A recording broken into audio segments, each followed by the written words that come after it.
Hello, lovely learners. I'm Cindy, and welcome back to English TalkNest, where we learn English the natural way through real-life experiences and authentic conversations.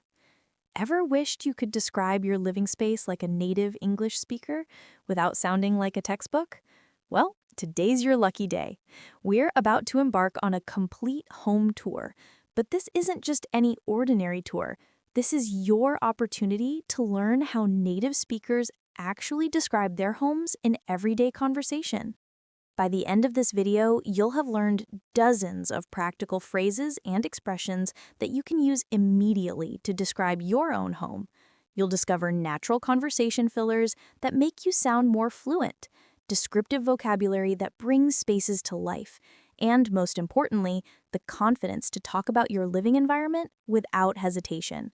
So whether you're preparing for a conversation exchange, getting ready to host guests, looking for a new apartment and need to describe what you want, or simply want to expand your everyday English vocabulary, this tour is designed specifically for you.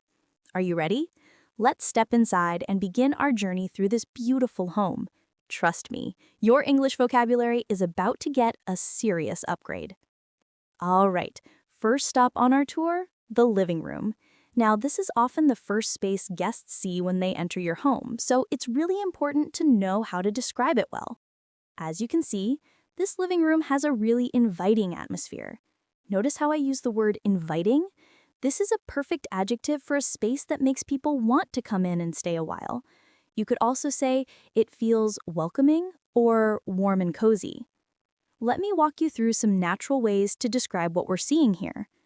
First, let's talk about the overall feel of the room. I would describe this space as spacious yet cozy. That's a really useful combination. Spacious means it doesn't feel cramped or crowded, but cozy means it still feels comfortable and intimate, not too big or empty. You might also hear native speakers say a room is bright and airy when there's lots of natural light and it doesn't feel closed in. Speaking of light, over here we have these large windows that really flood the room with natural light. Flood with light is a lovely expression that means light fills the entire space abundantly. You could also say the room is bathed in natural light, or simply it gets amazing natural light. Now, let's talk about the furniture. This is where we usually spend our evenings relaxing. See what I did there? This is where we usually is a really natural way to explain how you use a space. It's much more conversational than just listing items. This comfortable sectional sofa is the centerpiece of the room. A sectional is a sofa that comes in multiple pieces that can be arranged in different configurations. It usually forms an L shape or U shape. You might also call it a corner sofa in British English. The sofa is upholstered in this lovely soft gray fabric. Upholstered simply means covered with fabric. It's the perfect word when describing furniture. And notice I mentioned the color and texture together, soft gray. Native speakers often combine these details naturally. Over here, we have the coffee table. It's a simple wooden piece with clean lines. When we say something has clean lines, we mean the design is simple, modern, and uncluttered. You could also describe furniture as having sleek lines if it's particularly modern and streamlined. Now, let's talk about personal touches. This is really important because it's what makes a house feel like a home. On the coffee table, you'll notice a few carefully chosen decorative pieces. We have this ceramic vase with fresh flowers. I love having fresh flowers in the living room because they add life and color to the space. And this little brass sculpture here, it's actually a souvenir from my trip to Morocco last year. See how I'm sharing a story about the item? This is exactly how native speakers describe their homes. We don't just list objects, we explain their significance and tell little stories about them. Against this wall, there's a built-in bookshelf. Built-in means it's permanently attached to the wall, not a standalone piece of furniture. It's filled with a mix of books, photo frames, and small plants. When you want to describe a collection of different items, a mix of or a combination of are really natural phrases to use. One more thing I want to point out before we move on. This area rug really anchors the seating area. Anchors is a great verb to use when something grounds or defines a space. The rug pulls together all the furniture in this section and makes it feel cohesive.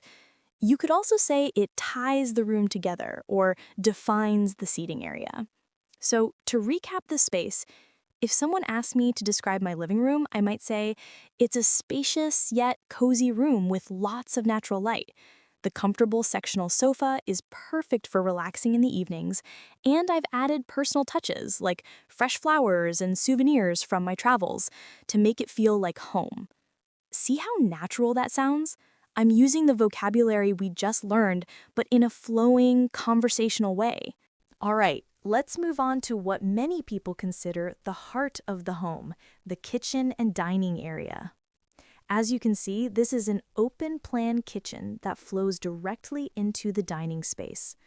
Open plan, or open concept, means there are no walls separating these areas. They're all part of one large, connected space. This layout is really popular in modern homes because it's great for entertaining and makes the space feel larger. Let me walk you through the different zones in here. Over on this side, we have the main prep zone. The prep zone, or prep area, is where you do most of your cooking preparation, chopping vegetables, measuring ingredients, that sort of thing. The kitchen features sleek white cabinetry and marble countertops. Cabinetry is the collective term for all the cabinets in a kitchen. Notice how I said features. This is a really common verb when describing rooms. You could say a room features, boasts, or includes certain elements. Inside these cabinets, there's a well-stocked pantry section with all the essentials. A well-stocked pantry means you have plenty of food supplies and ingredients on hand. You might also say you have a fully equipped kitchen when you have all the tools and appliances you need for cooking. Now, let's talk about appliances. This is where you'll want to know some specific vocabulary. Here we have a stainless steel refrigerator.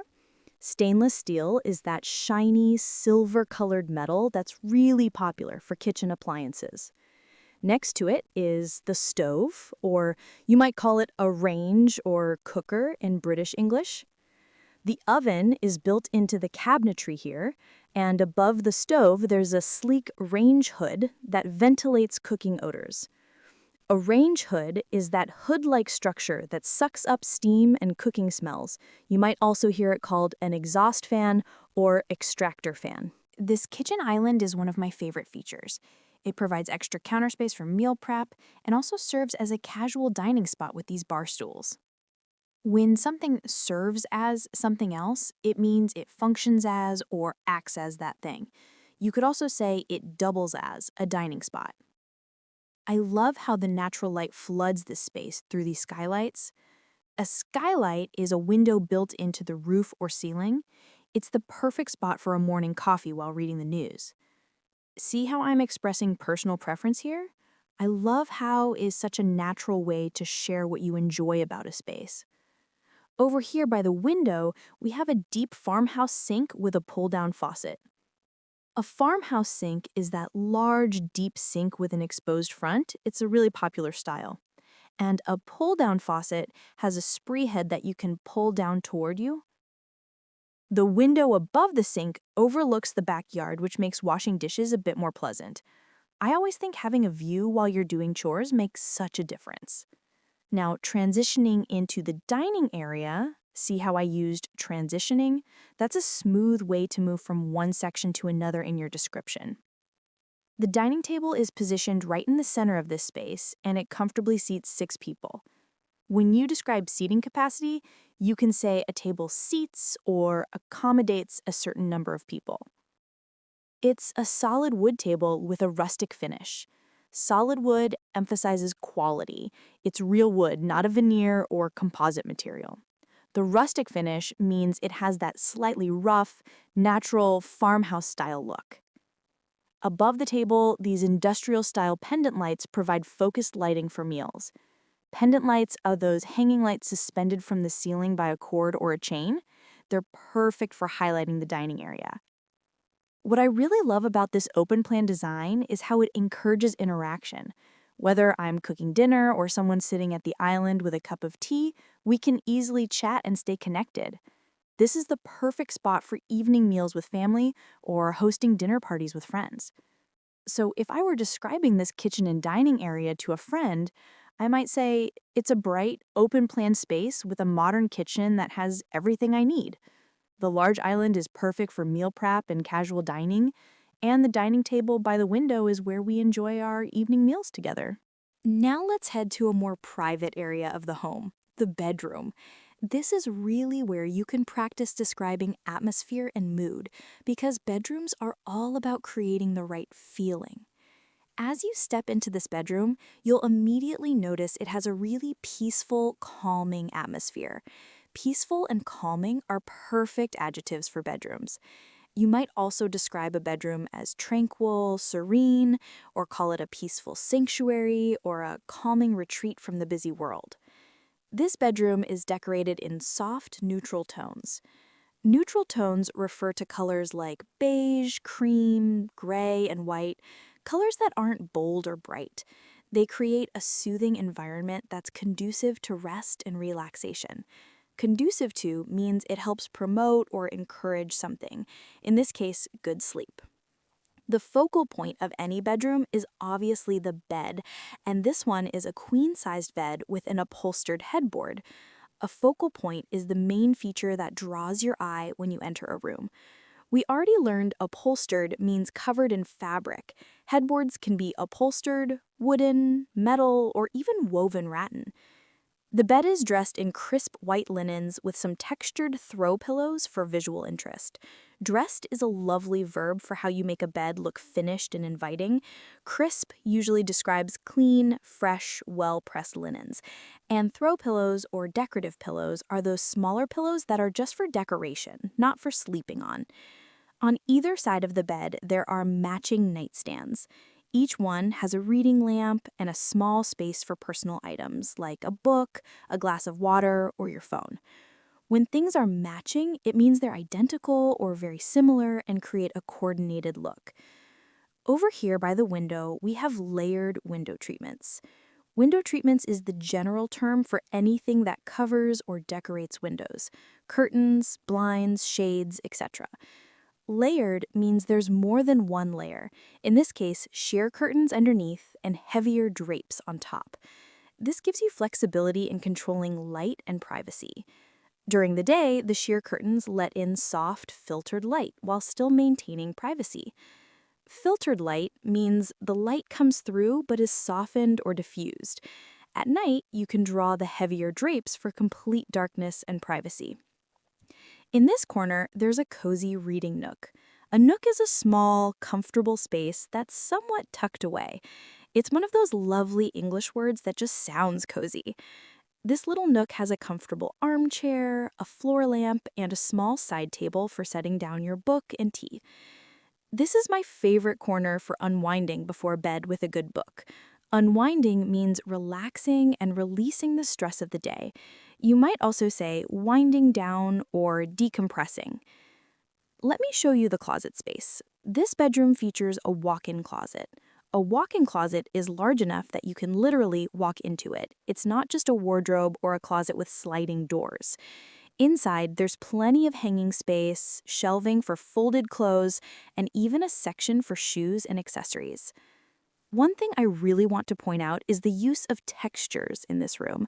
We have smooth linens on the bed, a plush area rug underfoot, and those woven baskets for storage. Plush means thick and soft. It's a great word for rugs, towels, or any fabric that feels luxurious. Mixing different textures makes a room feel more interesting and inviting. And of course, there are a few potted plants scattered around. I'm a firm believer that plants make any space feel more alive and connected to nature.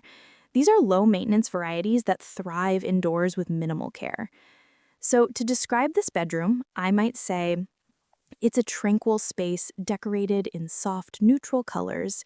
The comfortable bed is the focal point, and I've created a cozy reading nook by the window where I love to unwind before sleep. The walk-in closet provides ample storage, and the overall atmosphere is calm and restful. All right, next up is the bathroom. Now, bathrooms are very practical spaces, so we'll focus on functional vocabulary that you'll actually use in everyday conversations. This is a full bathroom, which means it includes all the essentials: a toilet, a sink, and a bathtub or shower. In contrast, a half bath or powder room only has a toilet and sink, no bathing facilities. Let's start with the vanity area. The vanity is the bathroom sink and counter combination with storage underneath. This one features a sleek vessel sink sitting on top of a floating vanity. A vessel sink is that bowl-style sink that sits on top of the counter rather than being mounted underneath. And a floating vanity is mounted to the wall without legs touching the floor, which creates a modern, spacious feel. Above the vanity, there's a large frameless mirror with integrated LED lighting. Integrated means built in, not added separately. Good bathroom lighting is essential, especially around the mirror where you do grooming tasks like applying makeup or shaving. Behind this mirror is a recessed medicine cabinet for storing toiletries and medications. Recessed means it's built into the wall rather than protruding out. It's a great space-saving solution. Over here, we have a spacious walk-in shower with a glass enclosure.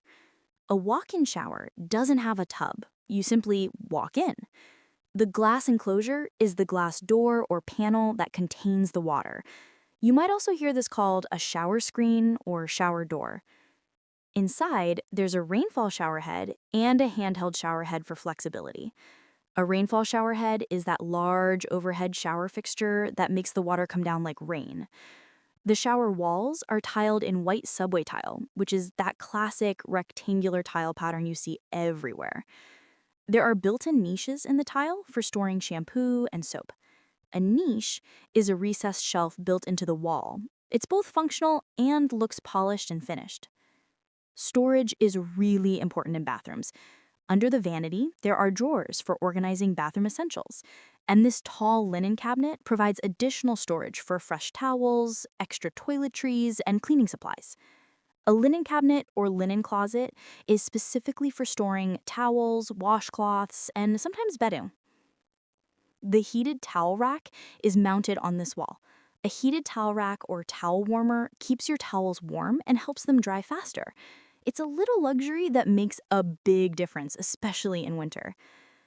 What I really appreciate about this bathroom is how everything has its place. It's designed for easy maintenance and daily function while still looking clean and modern. The neutral color scheme with white and gray keeps it feeling fresh and spa-like. Spa-like is a really popular way to describe bathrooms that feel luxurious and relaxing, like you're in a spa. There's also a window that provides natural ventilation, which is important in bathrooms to prevent moisture buildup. If you don't have a window, you definitely need a good exhaust fan. So, describing this bathroom, I'd say it's a modern, full bathroom with a floating vanity, a spacious walk-in shower, and plenty of storage. The clean, spa-like design makes it both functional and relaxing for daily routines. Well, there you have it. A complete home tour designed to boost your English vocabulary and confidence in describing spaces. Let's quickly recap some of the key phrases and expressions you've learned today. For describing overall atmosphere, remember words like inviting, spacious yet cozy, bright and airy, tranquil and welcoming. For natural conversation fillers, use phrases like, as you can see. Over here we have. This is where we usually, and let me show you. When expressing personal preferences, try, I love how, this is my favorite spot for, or what I really appreciate about this space is. For describing furniture and features, remember to mention materials like solid wood, stainless steel, or upholstered fabric, and describe styles with words like rustic, sleek, modern, or industrial. And don't forget those useful verbs. A room features or boasts certain elements. Furniture anchors or defines a space, and something can serve as or double as multiple functions. Now, here's your challenge, and I really want you to do this because it's the best way to practice and internalize what you've learned. In the comments below, I want you to describe one room in your home using at least 3 phrases you learned today. It doesn't have to be perfect, just try to use natural, descriptive language. For example, you might write, "My bedroom is a cozy retreat decorated in warm earth tones. The comfortable bed is positioned by the window where morning light floods the space. My favorite spot is the reading chair in the corner where I unwind after work." See? That's using cozy retreat, floods the space, and unwind. All phrases we learned today. Now it's your turn. If you found this home tour helpful for learning natural English, please give this video a thumbs up. It really helps other learners find this content. And if you haven't already, make sure to subscribe to English TalkNest and hit that notification bell so you don't miss our upcoming videos. We have so many more natural English learning experiences planned for you. Next time, we might explore a local market, take a nature walk, or visit a cafe, all while learning authentic, useful English expressions. Thank you so much for joining me on this home tour today. Remember, the best way to improve your English is to practice using it in real-life contexts, just like we did today. Keep learning, keep practicing, and most importantly, keep enjoying the journey of becoming more fluent and confident in English. I'm Cindy from English TalkNest, and I'll see you in the next video. Until then, take care and happy learning.